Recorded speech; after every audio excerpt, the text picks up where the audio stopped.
Good morning, everyone. I am Aaron Blumberg, Swiftland's Continuing Education Coordinator, and it is my pleasure to welcome you to Swiftland's Management Institute for Library Excellence, delivering excellent customer service skills.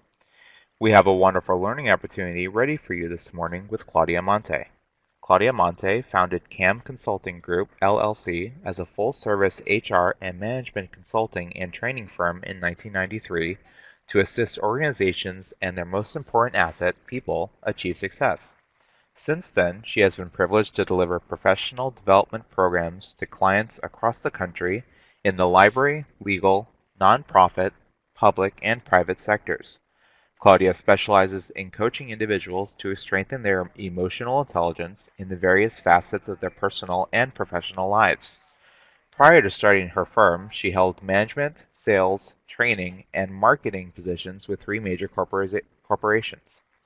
She received her degree from Widener University and is an adjunct instructor for Florida Southwestern State College. Please welcome Claudia and enjoy her webinar this morning. Claudia? Well, thank you, Aaron, for that lovely introduction, and good morning to Deb, our wonderful interpreter this morning. So I thank you so very much for inviting me to join you in the second session. Oops, looks like I forgot to turn that one off. In the second session in the series that is part of the SMILE series. And SMILE is a wonderful acronym for the Southwest Florida Library Network Management Institute for Library Excellence. Well, you might say the SMILE acronym is a very good acronym because when it comes to dealing with people too, we have to remember to smile during the good times and also some of the challenging times, right, that people can bring along with them, especially in the delivery of service to our customers. And if you notice, the word in there for customer service has to deal with excellent customer service. And that's going to be the focus of our conversations this morning. So good morning, everybody, and welcome. Could you just give me some feedback, please, that you can hear me okay? Some of you, please. I see a yep, I see it okay, I see a yes, loud and clear. All right, well then, let's keep on going for what we have here. One of the things I want to mention as we kick off today's topic is that I would like you to think about it from the dual roles that many of you might have. For those of you who have supervisory responsibility, I'm going to look at service from the perspective of that as a leader who also is there to support their team in the delivery of service. But at the same time, I know you all wear many hats. Most supervisors today are working supervisors. So at many times you're in the front line of delivering the service. So that second role that you have, is the supplier of service, the frontline representative for service. So it's not only supporting your team and having decision-making responsibilities from there, but it's also how do you interact, and how do you manage, customer relations in such a way that people, when they leave, feel that they've had a positive experience with you. The third, well, and there also is a third element we have to put in here. That as a public entity, you need to consider even more so than a private entity, is that you're in the public arena, which means you're under the microscope. Even more so those in the private sector. And in the public arena, you're also held accountable, for what's called OPRA, the Open Public Records Act. So everything that you do, everything that you say, is discoverable, is visible. And in today's world of social media, many times, is made public or put out there in the open faster than the whole interaction can actually take place of. So having said that, let's look and see, how we're going to fit this in, or where customer service really interconnects with the other topics, within the series. So this is, as I said, today is the second in the series. How many of you were able to join me back in October when we talked about setting departmental and individual goals? Was anybody who's currently here this morning in that session? Just give me some idea here. All right, Joanne was, George was, and I thank you very much for joining me again. Let's see what Jan is saying. So for George, let me put you on the spot here. Tell me one thing you remember, right? And I know it's been almost a month, but tell me one thing that you remember from setting departmental and individual goals. What'd you walk away with, George or Jan, since both of you were there? Write it down. Write your goals down if you're going to make them real. Actually, yep. Write it down. Oh, listen to the recording, but write it down. And that is such a very key message because when you write something down, it tends to make it real. If it makes it real, you're going to take the action steps to follow through. But you'll see today as we look at goal setting and values, a lot of which we talked about in that previous session. So for those of you who are not a part of it, you can go back on to the Swiftland site. You can download it and you can see, because even though we have separate topics in the series, they are all interconnected and interrelated in the big umbrella, as it relates to management and directing the efforts of others. Our third session, which is scheduled for December the 14th, and I do hope you all will be able to join me, is going to be a class session, and it is on developing effective leadership skills. A very interactive session with an interesting twist on leadership. So it will be an opportunity for all of us to interact, have a fun day, learning day, and be able to wrap our hands around some experiential exercises that bring leadership to life. So I'd like you to think about that, look at your calendars, and if you can join us at the Swiftland offices, that would certainly be a whole lot of fun. And I look forward to seeing you there. But if you're going to do that, Aaron would be happy if you would register. All right, and any questions on that, then please, talk to him about that. So let's get into today's topic. And I usually like to start with a quote. And this is one of my favorites, as it relates to customer service. And it says, "Excellence is not an act, but a habit." Tell me what that means to you. Excellence is not an act, but a habit. Wise words from Aristotle.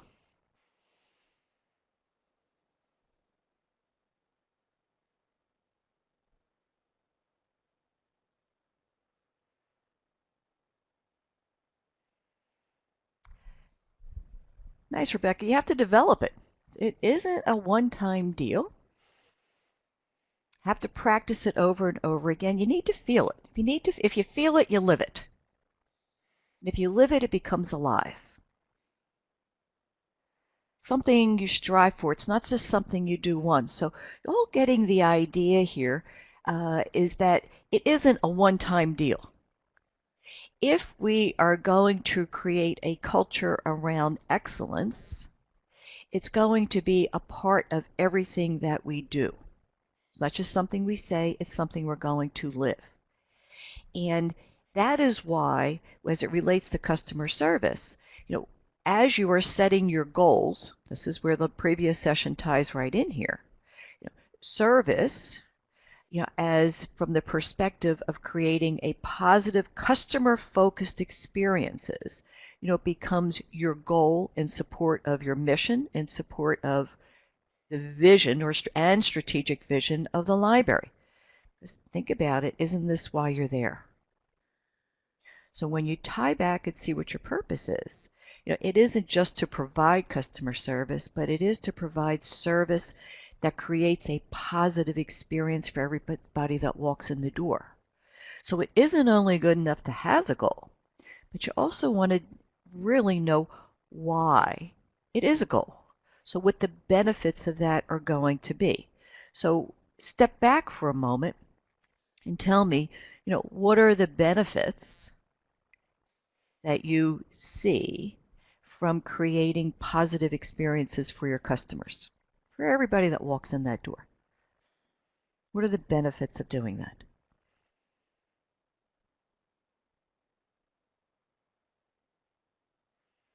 Repeat customers.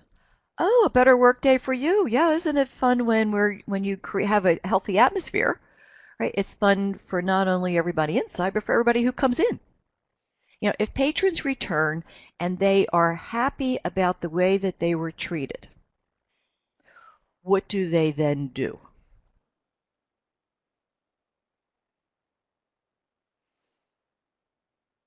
They tell others and they tell others, and so people want to come to the library. People want to come to your entity. They tell their friends. If people are unhappy about the way that they are treated, what is the first thing that they do?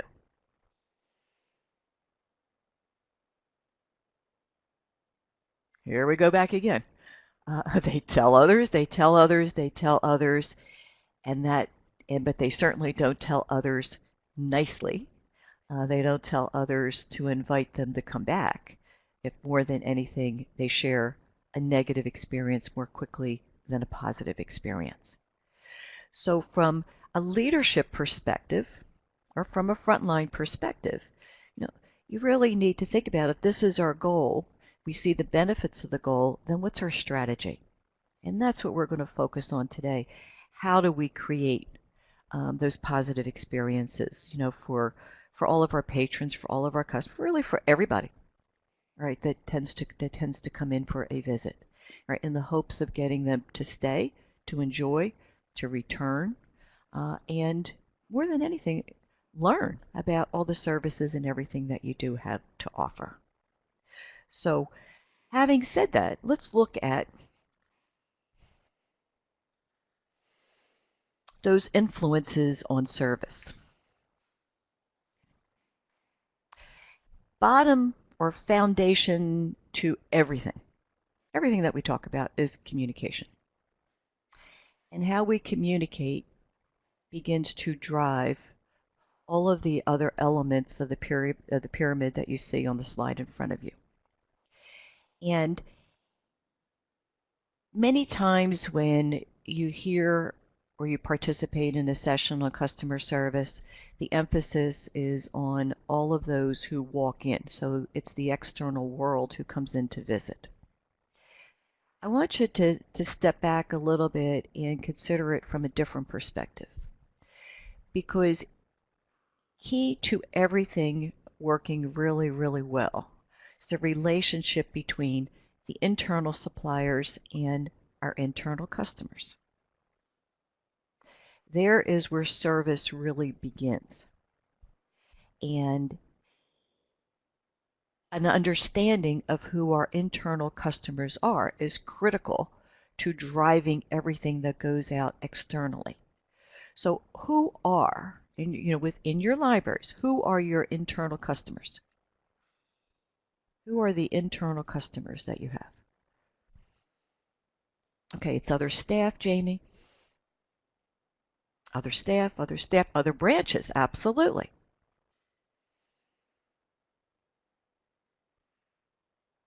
Your admin, your administrative staff, David, other departments in the county.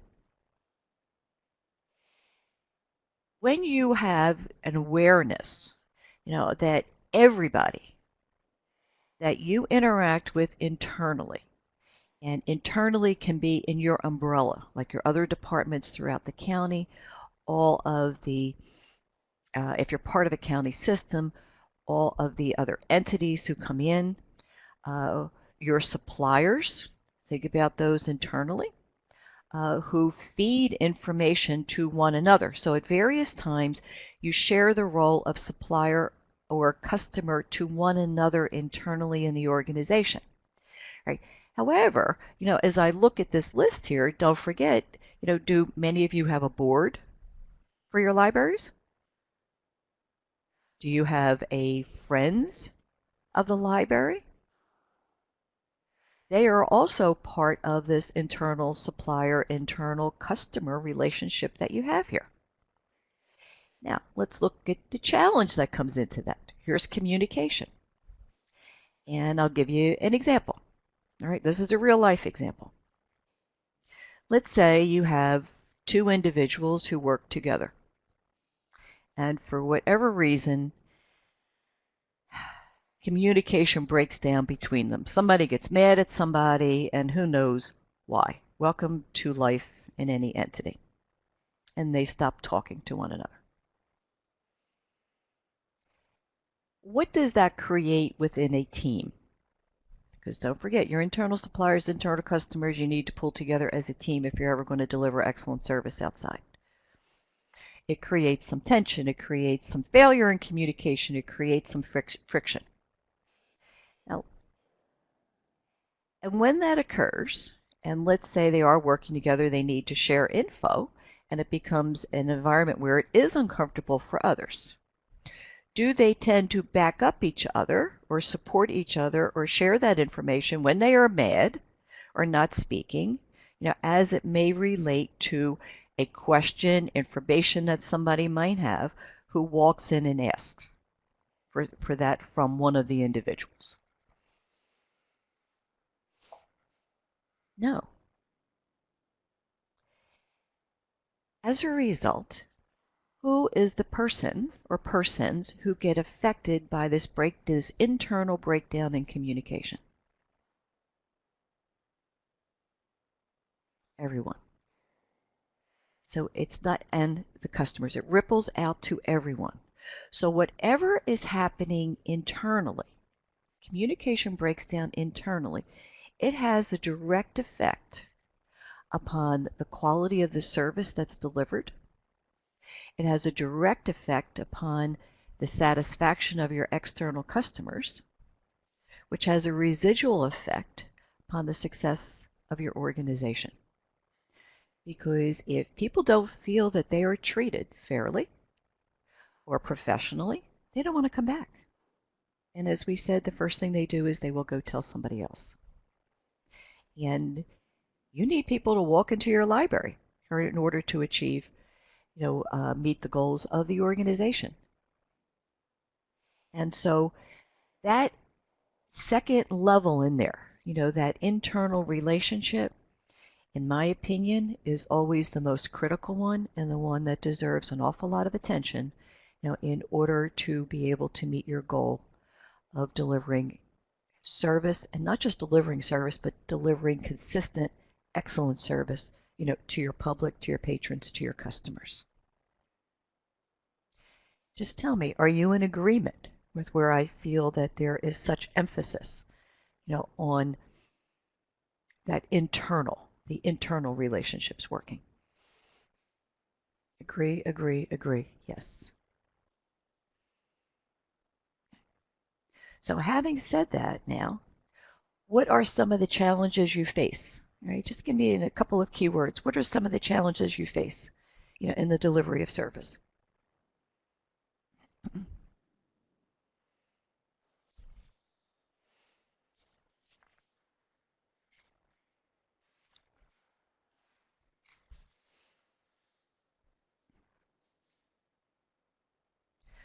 Angry, unhappy. Here we go into emotion. We're going to talk about that. Lack of time.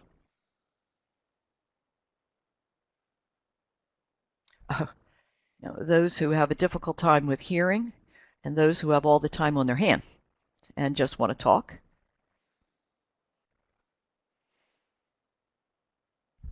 Oh, lack of work ethic. We're bringing that back internally here.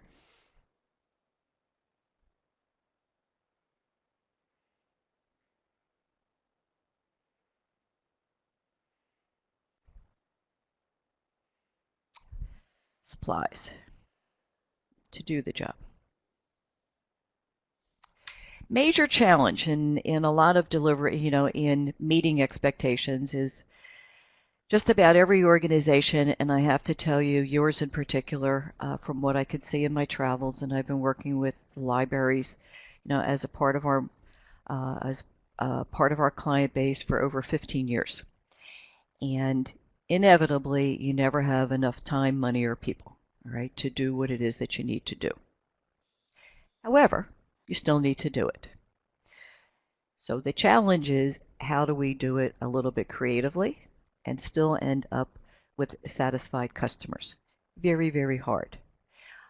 But what I'm impressed by is that you still always make it happen. So there are ways around that, but let's take a look at what contributes to all of that. Ideally, I wish there were more. And in your world, what I see is that there are increased demand for services, And at that time, budgets got reduced. Somehow that doesn't make a whole lot of sense, right? But it was also reality. So I start to see some progress being made along those lines. They're very, very small steps. And Jan, you're right. We're still dealing, many are still dealing with, we do need more time, more money, and more people. How do we take what we currently have and make it work to the best of our abilities here? So let's look at a key word, and this is a very important word, and the word is culture. Recently, and this was very recent, and it was good timing as I was thinking about, today's webinar.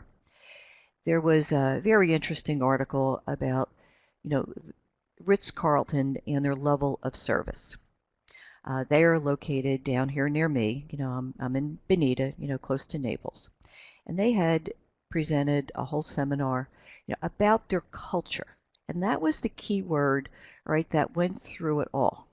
It isn't, and that ties back to our opening quote. It isn't just that there is an expectation, of excellent service. It is through the entire culture. And that culture is one that they live, and they have an expectation. There was a quote in the article that said, from the CEO to the kitchen staff and everybody in between, all are expected to embrace the culture every day, of excellent service to their customers, to their clients, to their guests, whoever walks through their door. And I thought that was very interesting because internally, if you have that internally and you have these elements, all right, that contribute to the culture, that create your organizational culture of each of your individual libraries, you have a choice. And is that how do we create a healthy culture? And with a healthy culture, you're going to see greater satisfaction, with employees internally. And again, internally, and I'll turn that off, internally is going to work its way externally. Read anything along the lines of motivation, read anything along the lines of good leadership, you're going to hear that as a consistent message. So those elements that contribute to that is always starts at the top. Do you have strong leadership? And in that style of leadership, what are they known for? How do they approach the best gift of any entity, and that's people? Is it a leadership that is strong in reward and recognition? Or is it a leadership that is strong in punishing or punitive, or which actually demotivates people? Right? Those that value the people, who make a culture come alive, make a mission come alive, are those that are going to lead an organization, an organization of excellence. Part of that, if you notice, all this is about the people piece, is those who are supported, by the leadership, are all of the employees and the staff. Are your employees, are your staff, are your team members empowered to do their jobs? In other words, do they know what is expected of them? Do they know what their boundaries are?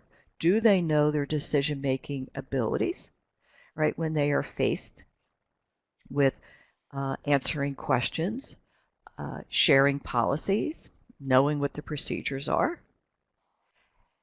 What is the level of their authority to make a decision? And what support do they have from you, as their leader or as their supervisor?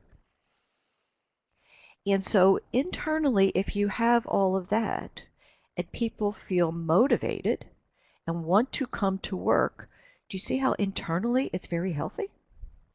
And it become more motivating. And when people are happy with their jobs, or satisfied, with their jobs, they tend to stay longer. So you're retaining your talent. As you're retaining your talent, they're building relationships internally and even externally. And consequently, the whole entity becomes more productive, more effective, more efficient. And it is one that's built upon good relationships, internal relationships, and the management of that with all of those individuals who are external, in the that come in, that come into your building, that come into your services, take advantage of all the services. Which leads to that third element, the outreach to the community. So when people feel good about what's happening internally, gosh, they want to share that with the world. And they want to know what's important in the community, that outreach to the community. What would they like to have? How do you modify the services? How do you continue to meet their needs? What else do you need to add? How do you change your collections around, all right, to meet adapting demographics and things of that nature? And then tying it all, does everything always go back and align with your mission, with your strategic vision, with the values that you want everybody to live? So it is not just as we said, one act. It really is living that. And when you go in and you start to see these organizations that are known for it, like the Ritz, or you hear the Disney culture, it all comes back to that word culture. And what do they really want to be known for? What are the top qualities that make up that culture that they want everybody to live? So having given you some of that background of these elements that contribute to that, as I was speaking, what are some of the qualities I hope you were thinking about? If you had to just off the top of your head pick top 3 qualities you want your library to be known for, what are they? Right off the top of your head.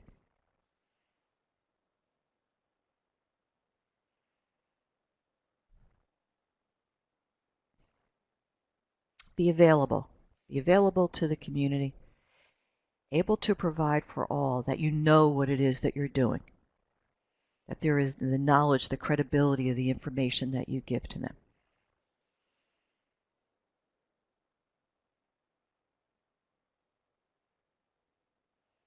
To be diverse, to be dependable, to be able to give individual attention, be accessible, academically sound, supportive of everybody internally and externally that you have. Friendliness, be in alignment with the needs of your public, able to answer their questions. This is a really key conversation that you might want to have with your team, because the challenge is you want to get everybody to commit to this, to live this. Remember, this is all about living a culture, not just speaking about it. So why not put this question out there? Get everybody to give you some of these. Look for a pattern, right? Then adopt the top 3. All right, that if you have 10 people, right, let's take a look at the 3 that are consistent through 10 levels of feedback that you get. And so consequently, they now own that. As they own that, they're empowered, all right, to live that. And now what are you doing? You're defining all of the values and the qualities that you want to be known for that contribute to your image, and then that will contribute to your branding and to your reputation. All of these things are so interconnected. But if you notice, so much of it, really does begin to start, with the tone that you have, that you set, right, internally, in that will outreach to your community, that will outreach externally.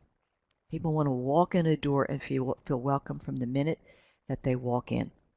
And if your qualities are friendliness, well then hopefully they'll be greeted with a smile. If the qualities are in knowledge and this, well then they will be able to get some direction about the information that they are looking for, and also get it with a smile. So all of these things will be interconnected, because what you really want to have, and it's a key word that comes out through all of this, is you want people to be engaged. You want your staff to be connected, not only with each other, right, but with everybody else too.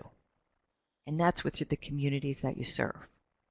So I hope that you find this interesting, in taking a look at creating a culture of service, not just a delivery of service, which may be a little bit of a different way, a very, very healthy way that creates an environment of motivated employees, who are actually living it and living it not only internally, but they're also living it externally.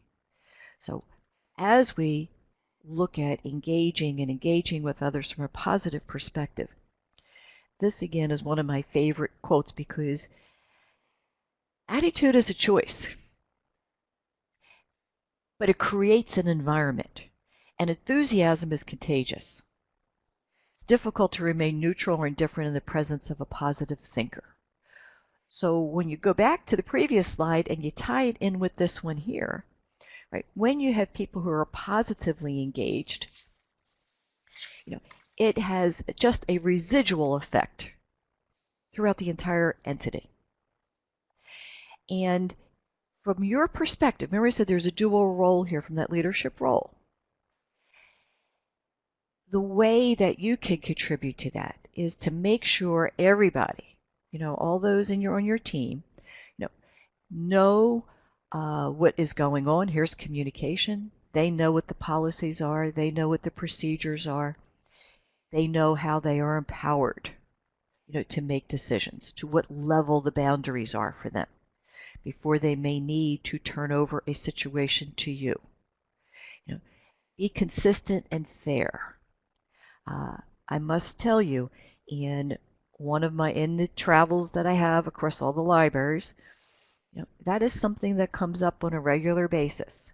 There are exceptions for this one, exceptions for that one. How do we do our jobs? How do we do our jobs? And know that whatever we say, will be somewhat consistent among the team members, in the delivery of our service. How we communicate is key. And it always comes back to that word, the how. The how is the strategy. The how is our style. And when we communicate in a positive way, we communicate in a constructive way. It goes back to treating all respectfully. Well, then we're also, from a leadership perspective, modeling the behavior that we expect of everybody else in their communication styles with one another and their communication styles, right, with your patrons. There was somebody had written down, in your feedback about a challenge with service is lack of work ethic. Well, here we go. Instill accountability and hold people accountable for performance and hold them accountable for behavior in the delivery of that performance. And as you do that, and it takes some work, and that's another whole conversation on performance management, you are saying, this is what we expect. If you are in here, this is the ethic, this is the work ethic, that's part of our values, that's a part of our culture. And just make sure that it is all defined. And as it's defined, don't assume that everybody comes in understanding, right, how you define service to be or professionalism to be. But in defining that, there's an expectation that people will live that. And as you start to do that, you're beginning to really develop a sense of team. We're all in this together, and together in order to create an atmosphere that focuses on our customers, that focuses on each other, and now goes back to creating, centric, a very, very healthy culture, right, that is focused on service to one another and also to our customers. So tell me, as we were going to go into a case study, but so far, with what I'm sharing with you, are you in alignment? Do you see this? Do you see some value to the message?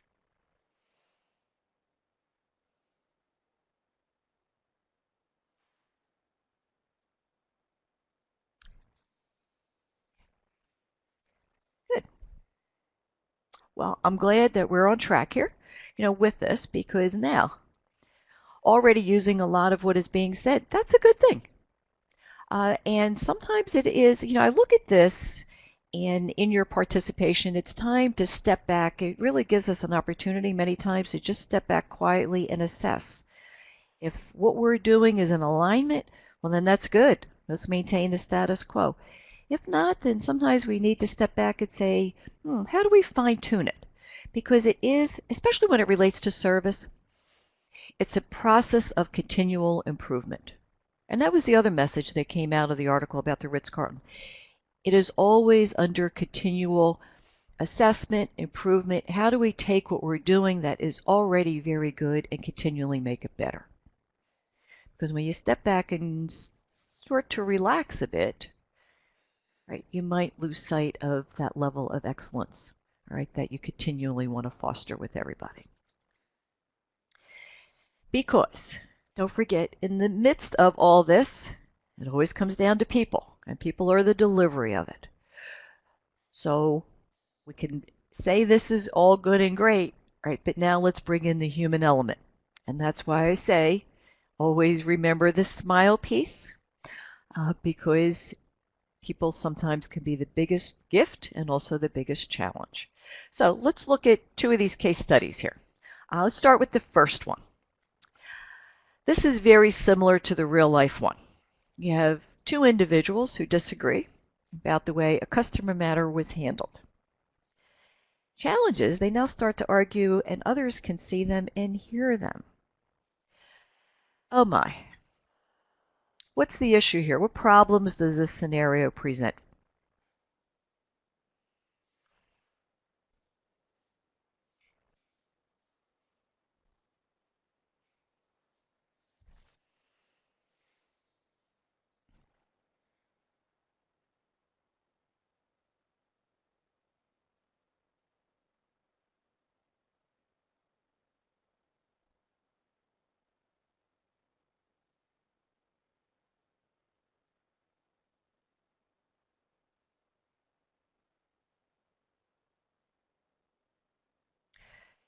A bad image.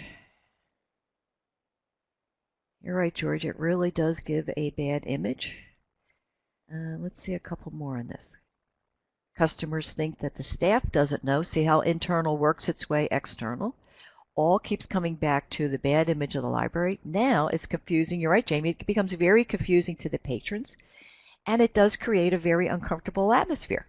See how now we have negative energy, versus positive energy. Patrons are embarrassed, and guess what? Staff are embarrassed because everybody has a vested interest, in the library. You don't want to see this happen. But here's the human element that many times forget that they are in a public setting. People can hear, people can see. So when that internal relationship, if there is a disagreement, they need to disagree constructively and not lose sight of the fact that there are others around. But you'll see shortly, how emotion tends to supersede logic, which is really, really a hard thing for many people to manage, but also a very critical management skill, self-management skill that we all need to have. If you are their supervisor, what do you now need to do? Knowing that this occurred, or you have seen this.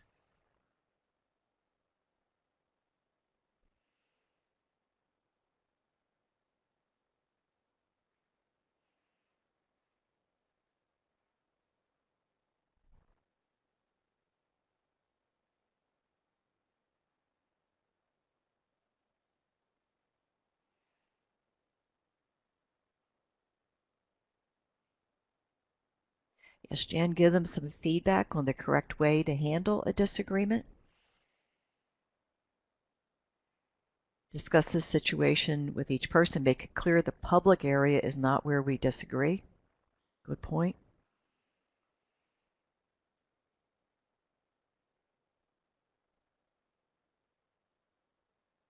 And let's see one more. Have a discussion. Behind the fish, have this discussion with folks behind the fishbowl, where they are visible. And This is really key. After something like this occurs, speak with them individually. You're right, David. I mean, that's ideal. Find out what the real issue is here, and then talk about an appropriate way to handle disagreements in the future. You're taking them aside individually, focusing on that issue is so very key to teaching them how to react constructively when there is a disagreement, because the disagreement can be healthy. It's how they manage the disagreement which is key. And always, always don't let them lose sight of the fact that you don't do this in public from an argumentative perspective. And if there is a disagreement, they always can bring in a third party, all right, who can interpret a policy or procedure, but still manage it constructively, and that's the key word. Right. The second one, you have somebody, and if you notice there's negative energy throughout these two case studies, doesn't accept any responsibility, probably is not a very good team player if they're not accepting responsibility, and he or she is, I'm not at fault, everybody else's fault. Can you almost visualize this playing out when somebody comes in and says, well, I don't know, I didn't, I ordered the book and the book isn't here, and right away you hear somebody saying, well, I didn't take care of that. And that's not very supportive of other team members, and it's also not critical, to the situation. So how do you keep somebody who doesn't take responsibility, who is just negative about everything, from affecting everybody else? Because you don't want this energy through.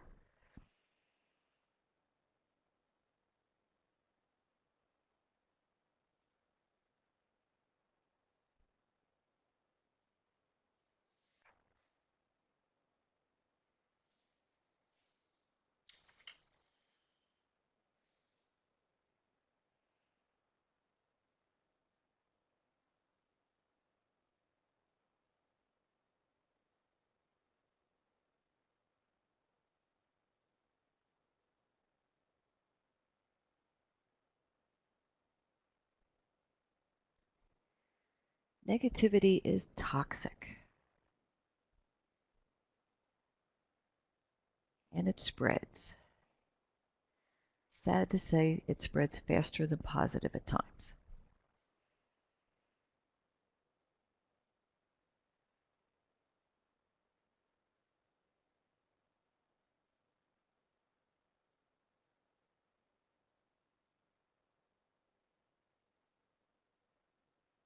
Oh, good point, Jan. Right? Each time they said something negative, responded with positive. Right? Guess what? Negative people don't like to be around positive. So eventually they either leave you alone or they start to, as you said, start to see the light. But it takes a lot of patience in dealing with them. Remember, attitude is a choice, and they make the choice to be negative. And I have never quite figured out why, because it takes an incredible amount of energy. It certainly is a lot more fun to be positive. But you also have a business issue here. And if this person, interacts with the public, right, there is a behavior issue in the delivery of that performance, because negative behavior impacts the delivery of customer service. So when it comes into performance management, you're going to have to look at this from both perspectives here. And it's very difficult because right away they're going to push it right back at you and say, I'm not. And Joan, you reached that point where you said sometimes it's possible to do anything but to get rid of this person. However, it's also not easy to get rid of people today. But that is why, what you need to do is if they're on a front line, right, somehow get them off of the front line because they are going to have an effect on the image of the library. But it's also a measure of documenting, tying it into situations that did occur. Behavior's tough, but you always have to tie it into performance so that you can document if it reaches that level. We always try to correct, we try to give people opportunities. The last thing we want to do is just arbitrarily get rid of people. But if they choose not to change, and this is hard for many of us to accept, it is their choice. We have to look at what is good for the greater whole, for the organization, for the team, and be able to uh, dispense, of some of that negativity that is there. Probably one of the hardest situations that you have to deal with. And you're right, it is a team effort. And if this person is not doing this, then you know what? Then they're not living up to the expectations of their position and of their job. Very, very hard, but positive. And remember, it's a choice. You will begin to see from in a team dynamic, people will start to give some distance to this person, which is actually sad. But that is their choice in order to be able to remain positive and upbeat about what they do. And so in these two case studies, you can see the role of emotion that comes into our dealings, not only with herself, but ourself with others. And that is why I wanted to, for some it may be an introduction, for some of you it may be a refresher, about this element of us that is called our emotional intelligence. Very core competency, as it relates to dealing with people, which is the essence of customer service. You will hear emotional intelligence also referred to as EI and EQ, and the and it is a component that makes up really who we are as a person. We have these three components that contribute to our whole picture, as individuals. We have our IQ, our intelligent quotient. You hear an awful lot about that. There's a lot of assessment being done of that in schools. But mixed in with that, you might say our IQ is what we do, our capabilities about what we do. Our EQ, or EI as you see it, best way I could say it, it's how we do that. Have you ever known somebody who is incredibly smart? Here is high IQ, but also has done some really, and there's no other way of saying that, some really stupid things.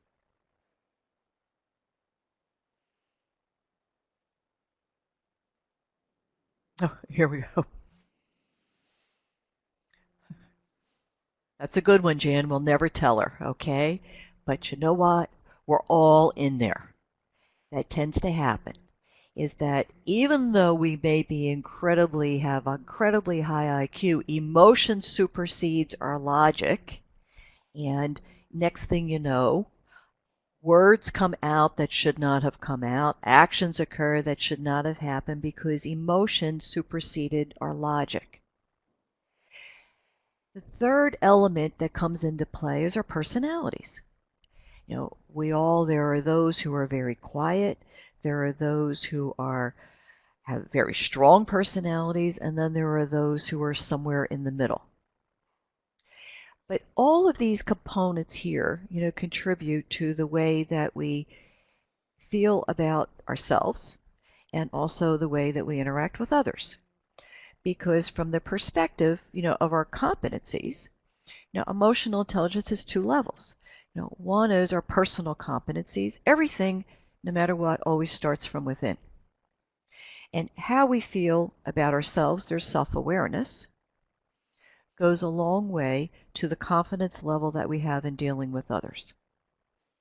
If we are aware of ourselves and of our trigger points, our communication styles, and what has contributed to our behavior, well, then we learn how to manage ourselves and manage the self-talk within ourselves in order to better handle relationships with others, which now goes out into the social competencies.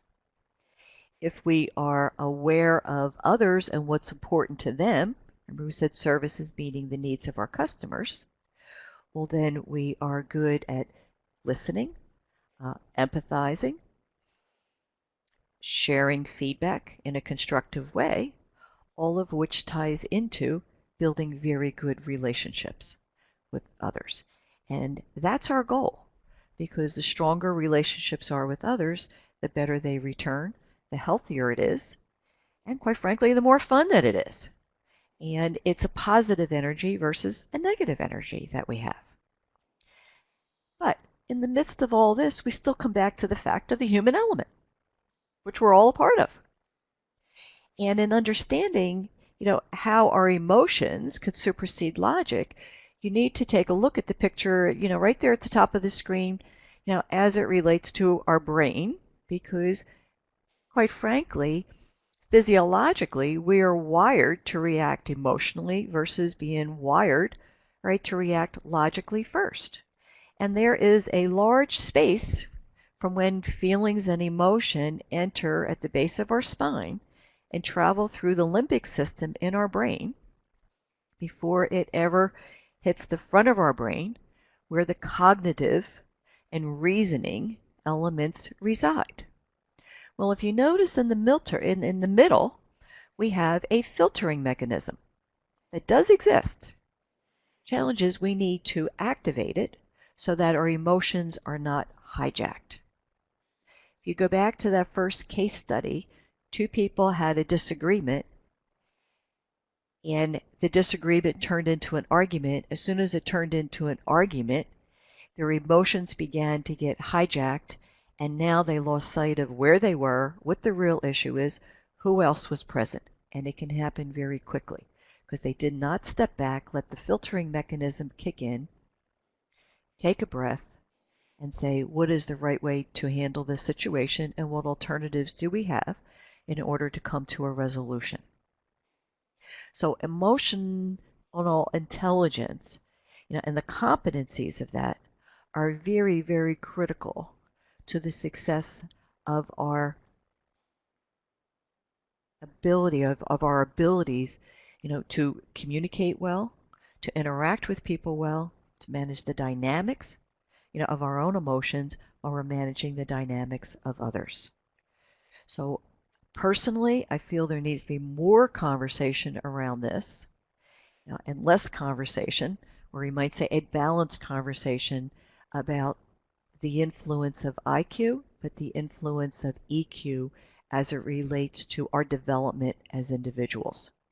And something that should start way back when we're little, let's go back to school here, right? That helps us grow into how we deal with people that will make us successful, as adult individuals, in our professional worlds. So watch how this plays out. As I said, this is true for all of us. We all have to learn how to manage this. All right, now here it is you, me, and everybody else. We all have those days where absolutely nothing is cooperating. And it never fails. In the middle of one of those days, somebody comes in, they either have a problem or they have a special request, and you are feeling like you cannot do another thing, but yet you are the one responsible for making it happen. How do you remain composed in the midst of chaos? What do you do? Because now your emotions are actually taking over. And as you study emotional intelligence, what you find is that it's called flooding your memory. As your memory gets flooded with emotion, right, you get overwhelmed and anxiety kicks in. So how are you remaining composed here?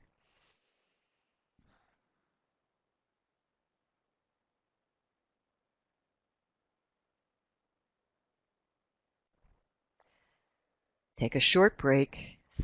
Take a deep breath. And taking that deep breath or walking away, I don't care if it's 5 minutes or whatever, now you can prioritize and go from there. Right.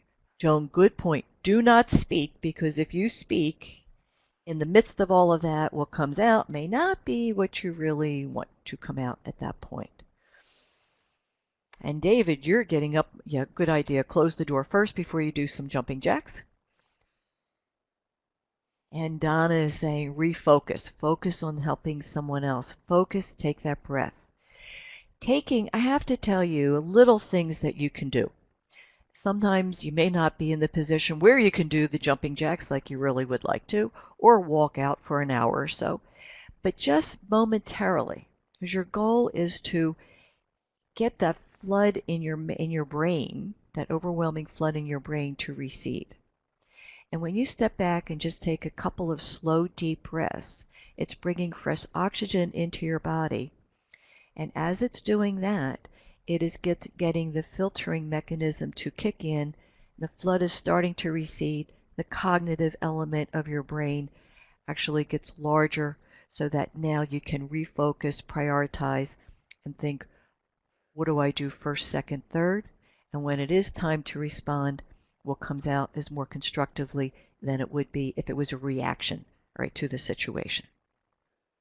Second tip that I just love, and especially when it comes to dealing with people, because I'm sure you all have those difficult patrons, right, that show up every day to tell you that you don't ever do anything right, but they come back every day to tell you that.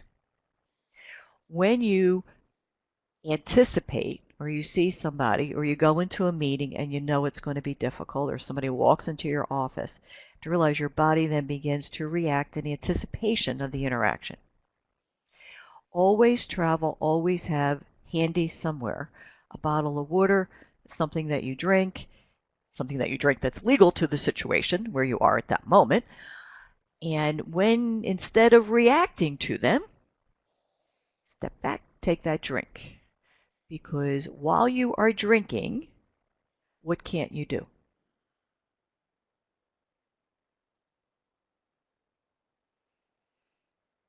You can't speak and you can't talk, and that creates that same feeling of activating that filter that gives you those moments that allow you to just step back and respond constructively versus reacting emotionally.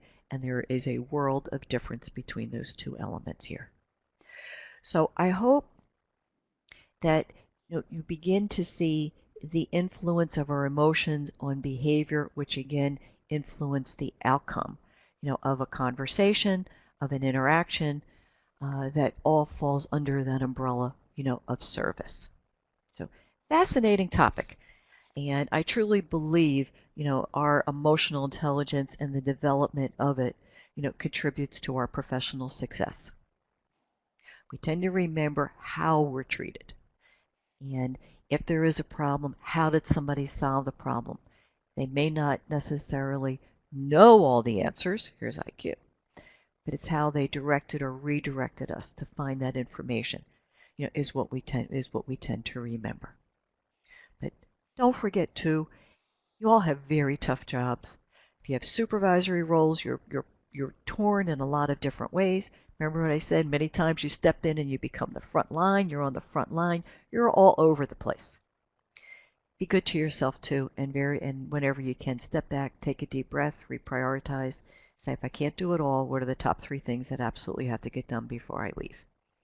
Always remain reasonable, realistic, and the interactions will definitely benefit from all of that. Because so much of this and how we feel drives our communication. Go back to that original slide of the pyramid. Communication was fundamental. And communication is all part of the how of emotional intelligence.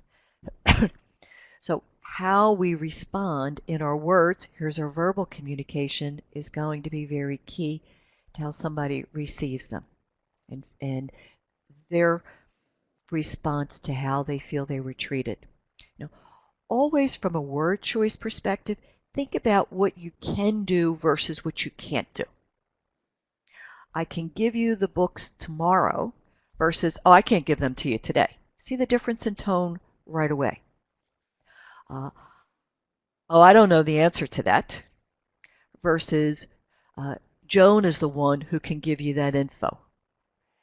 All you're really doing is shifting it around, but the tone is so very different that what you're really doing is engaging people in such a way that you're directing them or redirecting them versus right away, oh, no, we can't give you that. We can provide that at this branch, or we can order that for you. See how now you're still giving them something, you're still doing something for them. So choice of words are really key. Well, it isn't just the words that we do.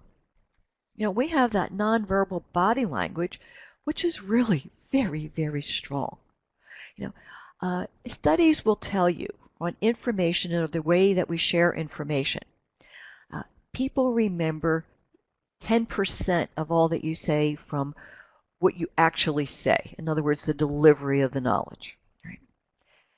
40% of the impression that's made is from the tone and the speed of your voice. So tone carries a lot of weight. 50% really is all of those elements of body language that they are reading to see if it is in synchrony with the words that you are sharing with them. When somebody walks in, are they greeted by a head down on a desk, or has somebody raised their head, looked somebody in the eye and given them a smile? Literally welcomed them in. If somebody is on the phone, and this is really hard because, again, you could be one person and there are three demands or three people. You have people in front of you, now a phone starts to ring, or you're helping one person, just to lift your head and acknowledge and say to somebody, I'll be right with you. Right? More than anything, that's the acknowledgement that people want. The fact that you lifted your head, you gave them a smile, you may have just waved your hand for a moment, say, be right with you, right? Creates an atmosphere that somebody is going to help me. So, but all of these elements, again, need to be in alignment. If you say, I'm happy to see you, but your head is turned and you don't smile, are you really happy to see them? Even though your words say that. So the elements of communication that come into play are really key. Emotional intelligence drives, our behavior. So if you have somebody who's angry and you meet anger with aggression, guess what? You're going to have a confrontation. If you have that very aggressive individual and you are very passive, non-assertive with them, they're going to walk all over you. And that's what they want to do. It's not fair, it's not right, it's what they do. Because that's their only way of taking control. However, if you are assertive with them, which is a very respectful way of dealing with individuals, and focuses right on the issues, and keeps focus on the issues, doesn't personalize, well, then you have a better chance of having a constructive or a positive outcome. Because it is showing, it's not only giving respect, right, but it's also expecting respect in the communication process, which then generates, a better chance of receiving respect back from all parties.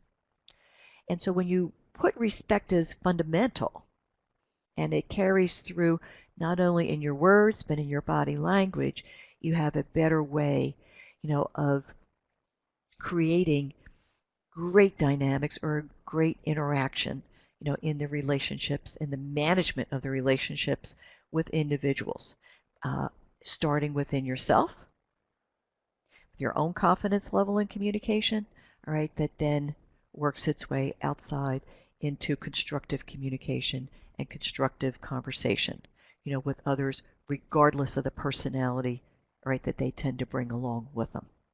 So two very key things. The communication is its own topic, such as emotional intelligence, but two key things. Just think about what can you do? There's that positive piece. And pay very close attention are the nonverbal signals that are going out in alignment with the verbal. Because that leaves a great impression, on individuals, and first impressions are made in 10 seconds. 10 to 30 seconds of meeting somebody.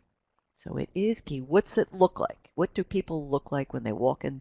How are they greeted when they walk in that door? What do they see? Someday just walk in, and you may be very used to it because you show up there every day, but just come in with fresh perspective as a customer and see everything from that perspective. And step back and look. And again, from what we, if it's good, then fine. If not, well then here we go. All right, maybe we may need to do some tweaks in that process of continual improvement. How do we keep doing what we're good and keep moving it into and creating that culture of excellence? There's another element of communication. You're right, Joan. Sometimes come in the front door instead of the staff entrance, because customers don't come in the staff entrance. Your patrons, they come in the front door. What's it look like at that front door? because that's where the first impressions are going to be. I truly believe in everybody contributes to the success of an organization. But some of the most important people are those who are in your maintenance staff, your housekeeping staff, because one of the first things people know, what's the environment? Is it clean? Is it nice? Is it friendly? Little things make the difference. And even for yourself, your patrons, your customers of a lot of entities. What do you notice when you first walk in a door? Well, that's the same element that you want to bring, all right, to where you live professionally. And it isn't just walking in the door, where we talked about verbal words and nonverbal, but people make impressions via the phone, and they also make impressions via your electronic correspondence, your email. Really key is that your listener can't see you, so your voice is you. We are very transparent, whether we want to be or not. You ever picked up the phone and immediately somebody says to you, "Are you not feeling well today?" And yet you didn't say anything to them about that, but it comes through in your tone and it comes through in your voice, whether you really are engaged. How people answer a phone. Sometimes in a professional world, we think we don't need to teach or set expectations for that, but we really do.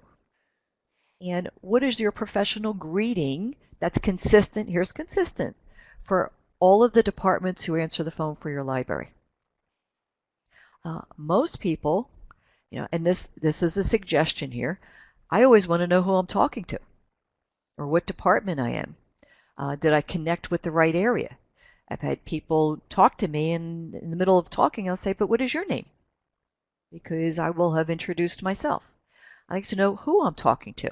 And that's up to you whether you do that, but more than anything, people do want to know who is the organization to make sure they've connected with the right one and how may I help you.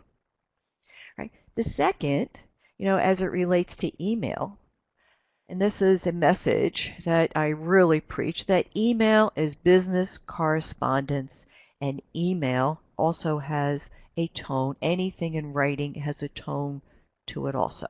We all have our individual styles, but the readers infer the tone. So the words are you. You're not there to explain, you're not there to correct, you're not there to clarify. So whatever words you put in there have to hold their own integrity as it relates to interpretation. If there is something that somebody writes that immediately hits that reaction with you, please do not respond immediately. Step back, just close it. Same thing you would do if somebody was in front of you. Think about the issue and then choose your words appropriately. An email that you're reacting to, and even in your draft, best advice I can give you, don't ever say who it's going to. Don't ever type who it's to at the top. Leave that blank. And as you're typing it in the body, and if you hit send by mistake or too quickly, then it won't go anywhere.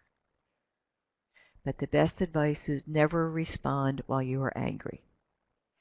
Challenge for public, and especially in the public setting, is that everything that you type into an email or on a computer that is owned by that library, is owned by your entity, is a matter of public record. And any issues that are there or any requests that are made under OPRA are discoverable. And would you want, and please stress this with your staff, would you want what you just wrote, all right, to be in a newspaper, to be at a board meeting, or to be a matter of public record in a courtroom? That's why email is business correspondence.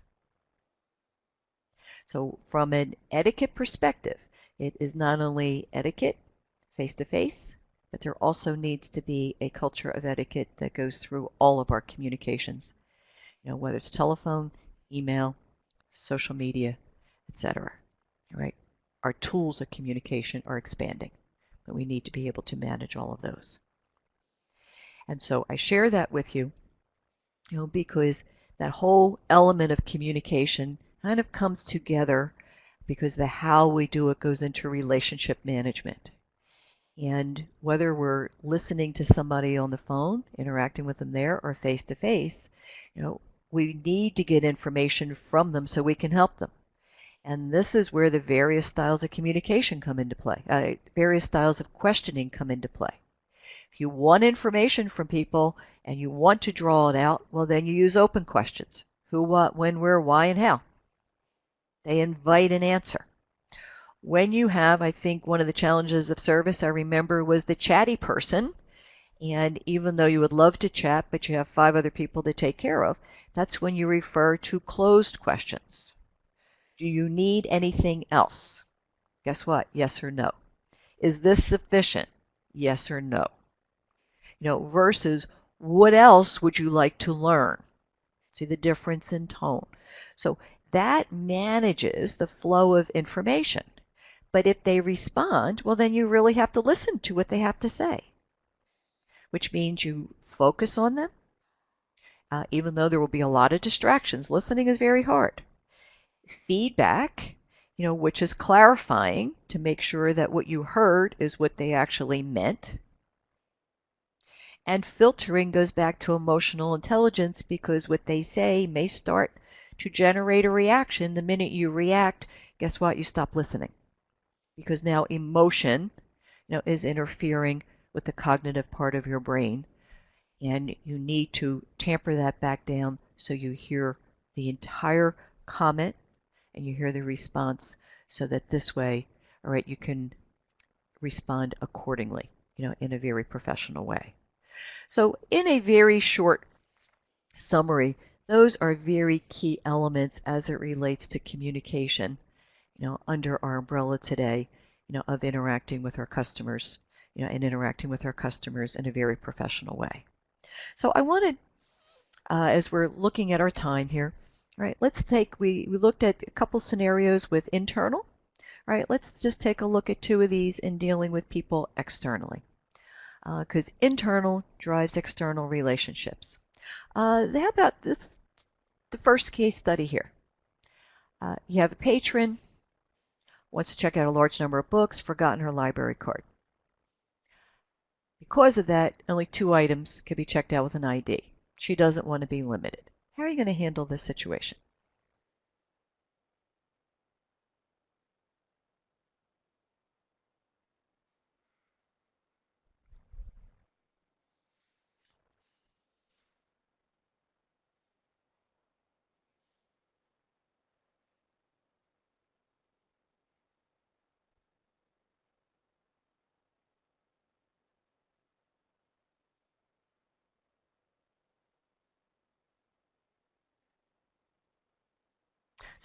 Jan, so if it's the first time, you're going to grant her her wish, but next time she will have to have her card. Okay.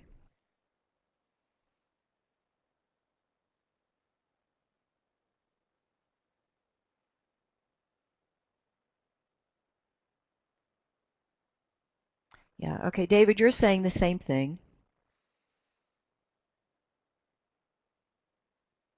And Joan, yeah, allow her to check out the items, know it is a one-time thing, and put a note, on her card. And let's just hear from George on this one.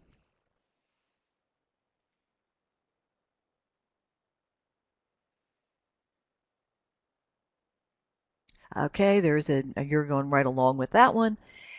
And the thing is that suppose if it is the first time, one time, an exception to the rule, um, makes some sense. But what if it is repeated and there's the note on the card, comes back again, doesn't have her card? Is it now a different scenario?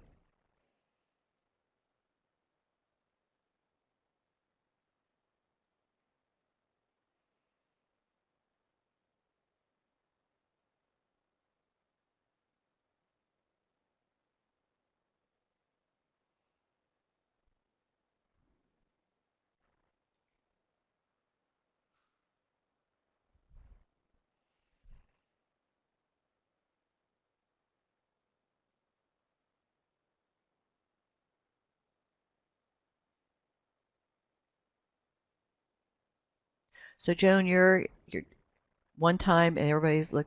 Check out. You can check these out. If you replace your card for $1. Oh, so you're giving her an option to get a replacement card? Okay.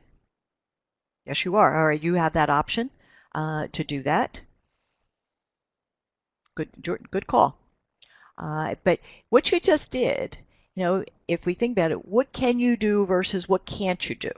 So we have an exception, and an exception's a one-time thing because, again, you want to be consistent and your staff wants to see some consistency. And if it happens again, right, you're being consistent in that that she has to have her card or she can get the replacement card, but that it was part of policy and one time. Because if we're not consistent with our message, it creates confusion on both sides. And what's interesting about people is that they will kind of work their way around the library to find somebody who will continue to make an exception for them. Do you agree with that? And who's the one that's going to let them get away with it and who's not? All right, but do you see how that can create chaos? And as it creates chaos, with chaos there's confusion. And that is the last thing you need when you're trying to present a team effort, at the front desk, or throughout the various departments, and support for one another. So now, similar but a little bit different here. You have a member of your staff who insists that an individual be responsible for paying a fine on overdue books, is insistent upon this. You become now involved in the situation, and reasonably so, that there were extenuating circumstances, so you waive the fine. So in effect, you are making a call different than what the staff was insistent upon. How are you going to handle this one?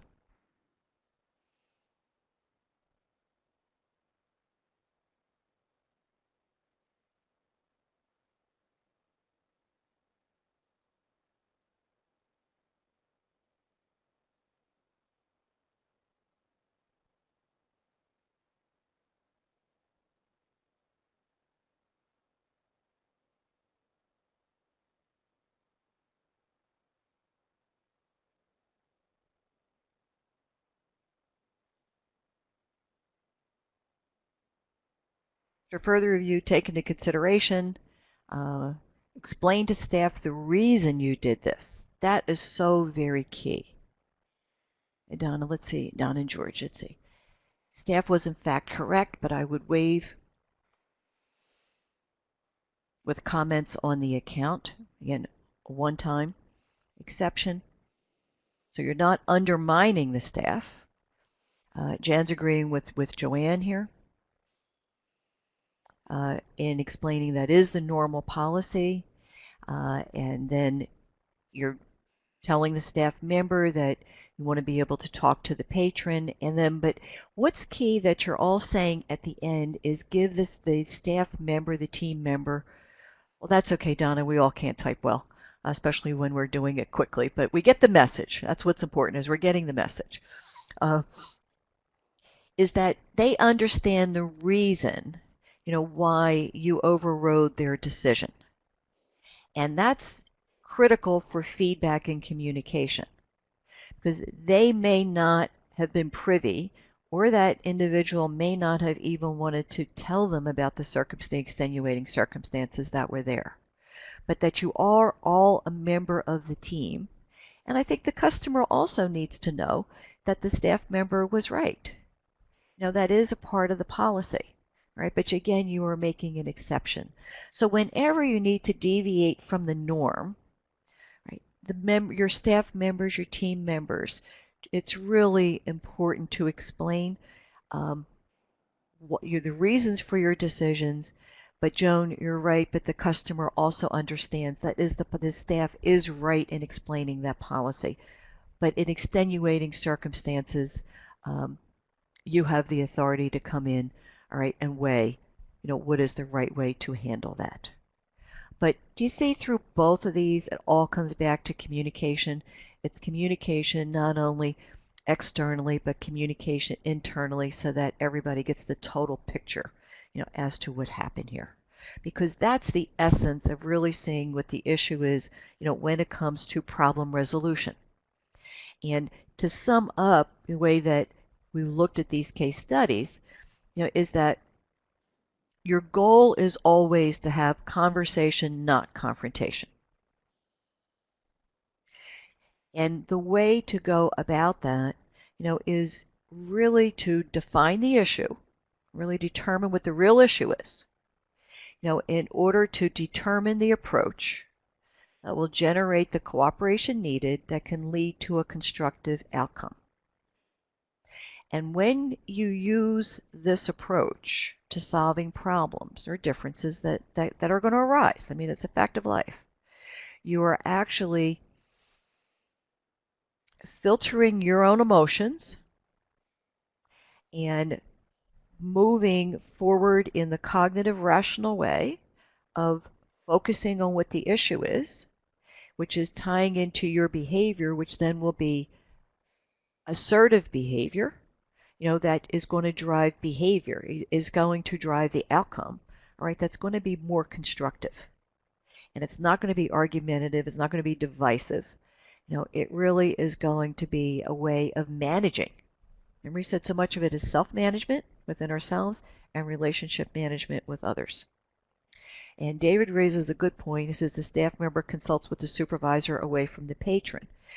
You don't want to create a scenario like one of our initial scenarios where there's arguing, between two individuals in front of a patron. All right, here's a situation. Here is the issue. What are our options? Here's the approach. All right, that works for us to respect our policies, but also works to create a positive outcome or a more constructive outcome, for the patron that we have here. So when you look at it from this perspective, we keep a conversational tone, right? And we keep the communications moving forward. So the element of problem resolution, to sum up, is first take that deep breath. Remember we said we need to get our filtering mechanism to activate here. People have a way of attacking, and it's tough, and service role is tough. Don't take it personally. They're mad at the policy, they're mad at the procedure, they're mad at whatever. You just happen to be the one there at the front line who fairly, unfairly get the brunt of it. Clarify the actual problem. Let's look at what the real problem is, that you interpret it, ask those open questions, because you don't want to put all the effort into solving a problem only to realize it wasn't the one that they intended to have solved. And that is a challenge in communication. What are some of the issues, some of the causes? What solutions do we have? Here's what it is that we can do. And then make sure it happens. Here's the action plan. Here's the follow through. If you're going to order it from another branch, make sure that it's ordered, make sure that it comes in, and make sure that you call them to say that you have it for them. And, did it resolve the problem? And also begin to look at it even from a grander scale. I'm giving it to you maybe as a one-on-one, but if the same problem keeps arising, what's the real issue here? Let's look at cause and effect. Or are we just putting band-aids on in order to deal with it, one at a time, and the one at the times, are now becoming more repetitive. If the exceptions become the norm, then it's time to step back and say, what's really going on here? How do we just resolve this once and for all? There is a thought that I really want you to leave with too, and it's called the two-person rule. And that if you are the second person that gets the problem or gets the issue or gets the request, you own it. So if a phone call was transferred and you're the second person to get that phone call, whether you are the one who actually has responsibility or not, you own trying to find the right person, trying to find the info in order to bring it to a close. If a member of your team calls you in to help with that, you're that second person, and now you own resolution. Whether resolution's helping the team member find it, but at that point, that's yours. When people have to go to a third person or a fourth person, they are not going to have a positive reaction to the encounter or to the experience that they have. So not only just for you, but for everybody within your team, as you share that two-person rule, at that point, everybody takes some ownership, at that perspective in trying to figure out how do we deliver the service, how do we meet their expectations, how do we begin to fulfill their needs. So I hope that you found today's session, worthwhile and has some value to kind of just step back and give some serious thought, quiet thought to the role of customer service, in the mission of your organizations. And step back and think, rethink, how do you make it all a part of the culture? And I loved this quote too. I always start with one, end with one. Here's a simple but powerful rule: always give people more than what they expect to get. And that's what we call value-added service. I think that question to always take away and to bring up in your team meetings on a regular basis is, how can your library continually add value to the service it provides? You're already doing things that are very good. You're essential to your communities love you. But that piece of striving for excellence, is that element that just helps everybody continually move forward, add value, and step back and appreciate one another internally and appreciate even more so all those that tend to walk through the door. So I hope that you enjoyed today's session. I have a couple of references to share with you, on the next slide. And that are some of my favorites. One is, which I think is, you might say, is the Bible for dealing with people, is don't sweat the small stuff. The more you just learn to let go of a lot of that, because people bring a lot of small stuff with them, the more satisfied you're going to be, the less stressed that you're going to be, and boy, life just gets a whole lot easier. But it's hard we learn how to do that. The second one goes back to our topic on emotional intelligence. Excellent book that takes the theory of emotional intelligence, makes it very practical. The third one I have here, since you were in the public sector, and a lot of times people don't necessarily look at service the same as from a private sector perspective, it's called We Don't Make Widgets. You may not make something, but you certainly deliver an awful lot. And the other one, because I am a fan of the fish philosophy, is When Fish Fly. This book was written by the individuals, John Yokoyama, who actually was the one who bought and took over the management of the Pike Place Fish Market in Seattle, Washington. And it's his perspective about how he changed the culture, of that market, from one that just delivered fish, sold fish, to an organization that became world famous. So I thank you all very much for joining me today, and I certainly hope to meet many of you in person. On what day was that? On December 14th for developing effective leadership skills at the Southwest Florida Library Network offices. Life is good, everybody. Get out there and enjoy it today. Thank you, thank you. And thank you, Deb, and thank you, Aaron, for your great coordination efforts. And thank you, Claudia, for a wonderful webinar. Some information, a sneak peek of what is coming up. I echo Claudia. Attendees, if you enjoyed this webinar, be sure to join us on December 14th for Smile's first workshop, Developing Effective Leadership Skills. Also, there is still time to register for tomorrow's Launching an Idea from Concept to Crowdfunding brainstorming. Friday's webinar, B is for Beliefs, and next Tuesday, November 15th, DigiRef Academy, setting up a digital reference program.